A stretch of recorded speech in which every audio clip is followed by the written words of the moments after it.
This episode is brought to you by Audi. The road is calling.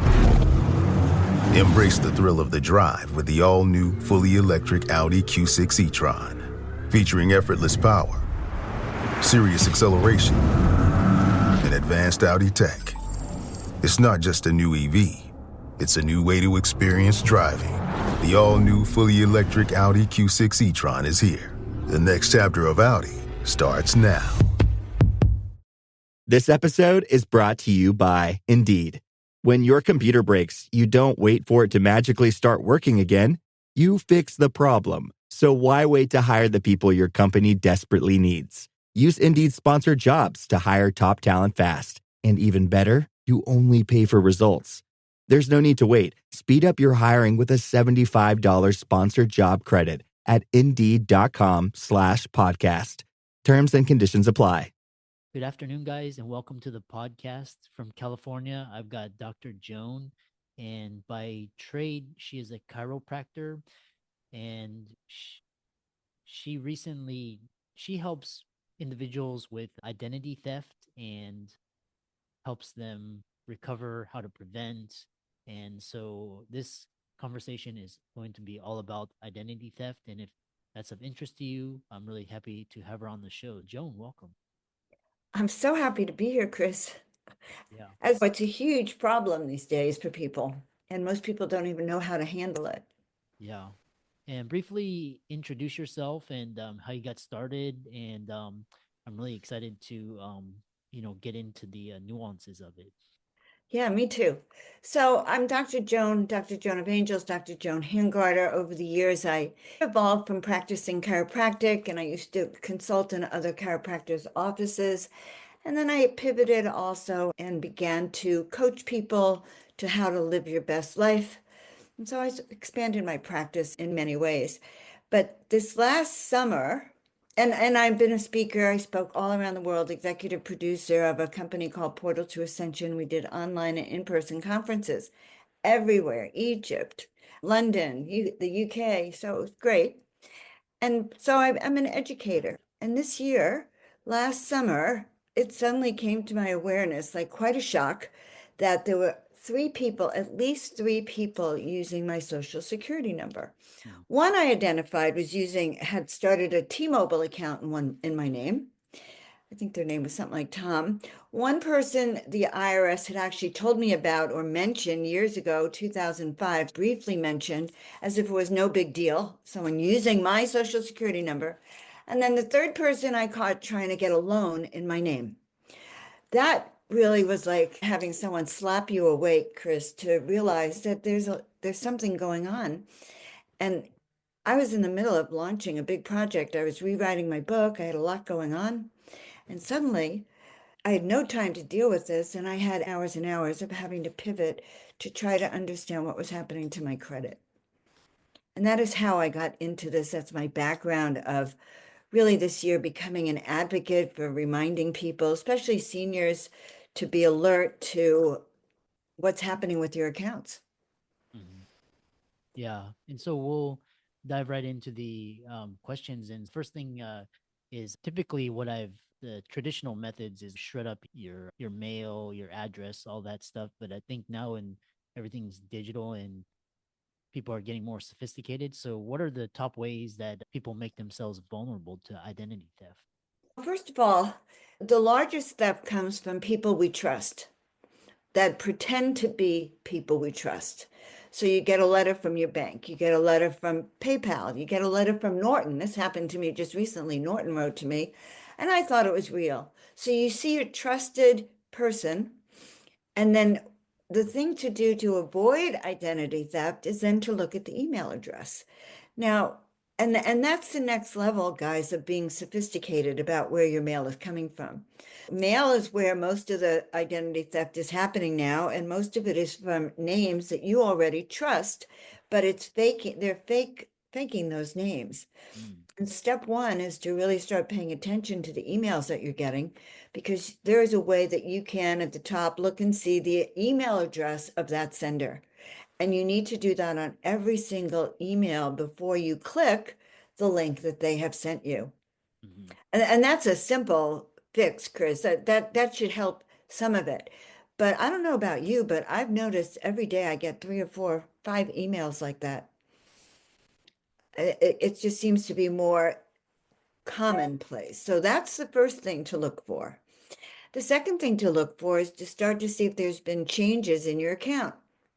Case in point, I'm traveling. Oh my God, this happened a month ago. I was on United Airlines from Florida to California. I'm trying to get on PayPal so I can buy Wi-Fi. Trying to click on it, and I notice, and I have it set up so that they send a text to my phone number. The phone number that they wanted to text it to was not my phone number. Someone, while I was on that airplane, managed to get into my PayPal account and changed my phone number to their number, or they added it just like that. And if I hadn't really caught it, I would never have known. And when I got back when I landed, I started going through all of my bank accounts to see if anyone had added any of their phone numbers. I didn't expect that. It was going to be a normal flight, right? So that's another way. Mm, interesting. And you talked about what predisposes or makes people vulnerable to identity theft, and usually it's someone close to you, a spouse, partner, it could be a family member. And then there's all these hacking, and I get all these random texts say call this number, which I never do. It's because I know it's in there like your so and so account is being hacked, or call this number and you're routed to some place in overseas. And they're what so when you get these sort of, we'll narrow down on the social aspect, the social engineering, and the cyber security aspect. So what things should people be wary of, especially with text, phone calls, people sending you links? What things make a initial contact suspicious? First of all, this means you have to become far more paranoid than you ever used to, Hmm. because you have to actually start looking. A text that comes from someone I don't know, that's already suspicious now.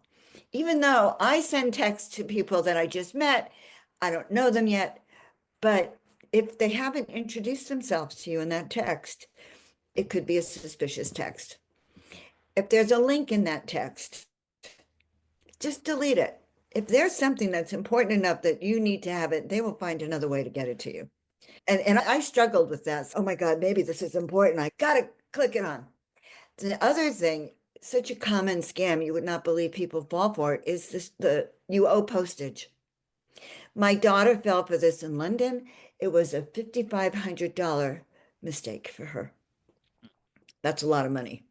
It was one of those, she was expecting a package from the US, and they must have known it.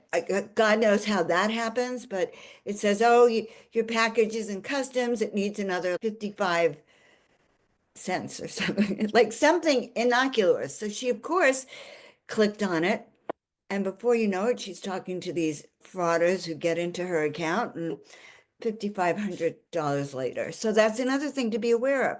You do not owe postage. No one sends you a text to tell you that UPS is holding your account and you owe money. So common sense is really indicated here. Then there's the calls where people go, is this Joan? Or they make text me and say, is this Chris? And of course I'm going to go, oh no, this is not Chris. Who is this? And once you start doing that, they've caught you in some way also. Even just engagement with some of these people is a challenge.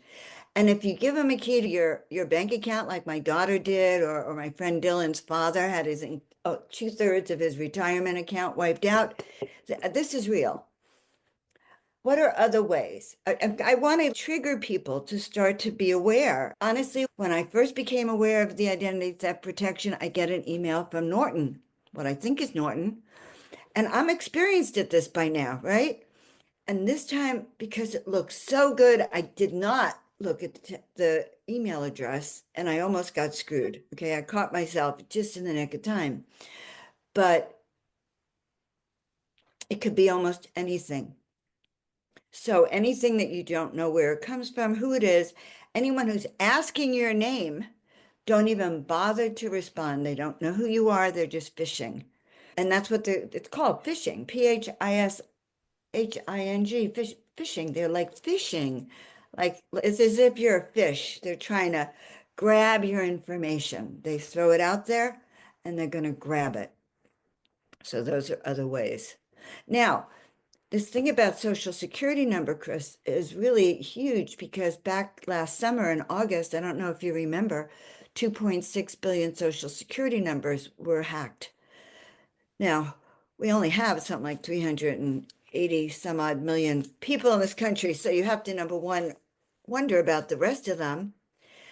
But now many of us have more than one person, meaning more than you, using your social security number. They're being given out like candy to people. And the IRS doesn't care. You can call Social Security, they don't care. The one that matters is if you care. What happens if someone gets your refund? Or in a state where they're checking voter ID, they vote for you. A lot of people went to vote a few years, like not last year so much, but in 2022, found out they had already voted. They hadn't, but someone voted for them. So if you think about all the things that we want to protect, your mortgage, do you own your own home, Chris? Of course. Of course you own your own home. Okay. Did you hear about the title theft Mm, and the mortgage fraud theft? And this is real. So they go and they can go down to the courthouse and change the title out of your name mm, into their names and take a loan out, a mortgage. So we caught one guy who had three mortgages taken out on his name and social security number. So when they come due, who do you think has to pay for it? And that's another thing to be aware of. And that's also on the rise. So mm, I hate to be so pessimistic. I want people to be aware that identity theft is real. It can attack anyone. You can think that you're well protected. All my friends in the spiritual community go, "Oh, I'm connected. It'll never happen to me." And they're getting taken out right and left by this because there's a naivety that many people have. It's not going interesting. to happen to me. It's going to happen to Chris, but it won't happen to me. Mm, Happen to Joan, but not me. interesting. Yeah. And so the next question I have for you is what are some proactive tools to prevent theft or phishing or hacking or these types of scams? I suppose the first thing is to be eternally vigilant. That's your first hack, eternally vigilant. Stop it before you open it. Don't just sit down like you used to with your email or your text messages and open everything and click everything. Stop it. Start using your discretion.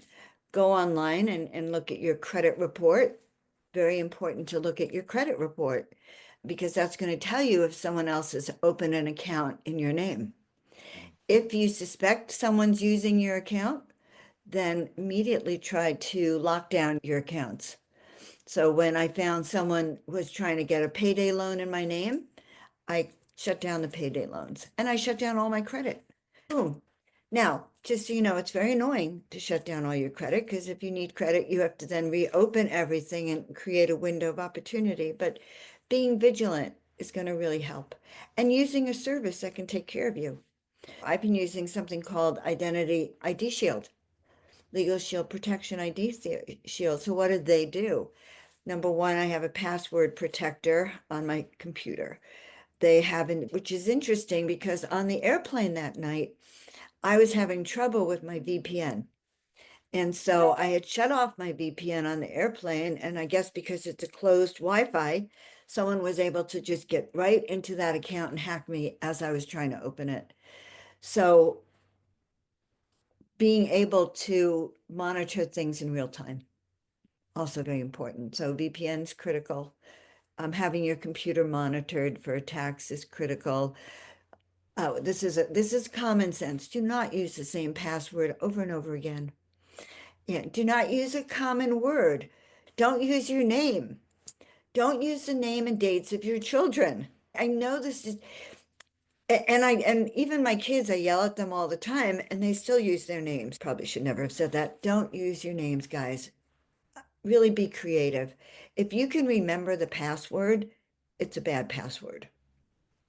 mm, yeah. Interesting. And right? a lot of services now are getting away from passwords and they're using like 2FA and biometrics. The so next question I have for you is so you talked about ID Shield, we talked about multi-factor authentication, these types of things. The next question is how let's say you do get how does someone what is the next step once they discover their identity's been stolen? So it really depends. If you've been proactive and you have a service that helps you, then you do what I do now. I didn't have this before, but you go online and you start dealing with it. You reached out to your service. You reach out to the IRS, and these are the steps I did. I reached out to the IRS. I reached out to the Social Security office. I filed a police report. Oh, There's a couple of national services you can go and file issues with. And I did all of that. mm, Nothing changed.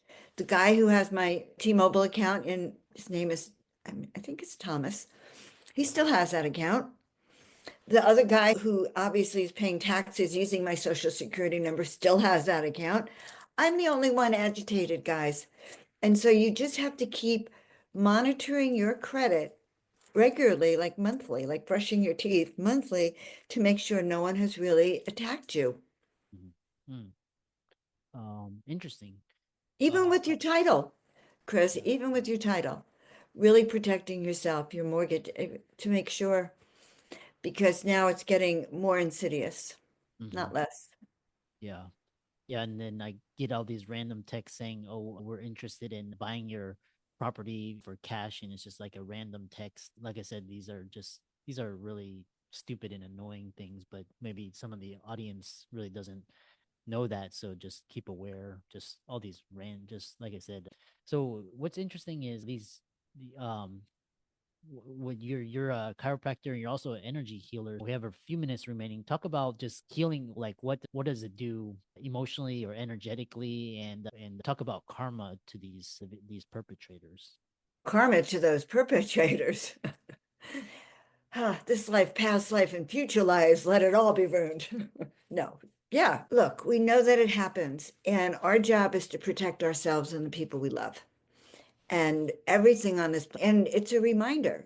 Really use it as a reminder to self-protect, to go around and look at your defenses. Like at home, you walk around, you make sure the door is locked, the windows are locked.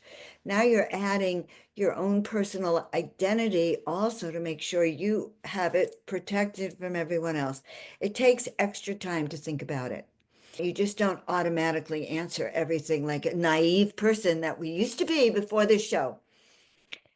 Just because the other day, I'm telling you, every day I get all these texts from people now. Feel free to text me, guys. I offer free financial, these consultation about these issues. If you're feeling like you have to deal with them, you don't understand what's going on, because they pose. Here's another one, Chris. I didn't even mention AI is making it even worse. So you remember a couple of years ago, there was a scam that for parents, they'd somehow get a phone call that their child was kidnapped and in South Africa somewhere penniless. You know what I'm talking about? Now they're doing it on AI and sending parents videos of their kids having lost a finger already, like a terrifying situation. So now we have to watch out for AI taking over and frightening us even more. Mm, yeah. Yeah, that's something I was gonna ask you about, and just like random calls in the middle of the night, cloning your voice or cloning your kid's Yeah. voice, and almost exactly identical. Interesting. And so you assist with that. And so how can people learn more about you and learn more from you and connect with you? First thing, thank you for asking that, guys. I'll send Chris my website so you can have it and he can put it on there. But you can just reach out to me at my phone number, 415-717-1385. Now, don't make it a random text. Here's what you have to say in the text for me to answer you. Give me your name and you'd like a financial consultation. You heard me on Chris's show. That way, I actually know you're a real person. Mm, And that way I will answer you. So that really is the best way to get a hold of me is just to send me a text and we'll work that way and work backwards. yeah, excellent. Thanks so much for coming on and talking about such an important topic. Yeah, thank you, Chris. It's been great. Yeah, things I didn't even remember. Oh, yeah, don't forget your Gmail accounts too. They hacked those last summer. Yeah. So just stay safe, everyone. Yeah. Yeah. Use two-factor authentication, biometrics. And thanks so much for coming on. You are so welcome, Chris. Appreciate it.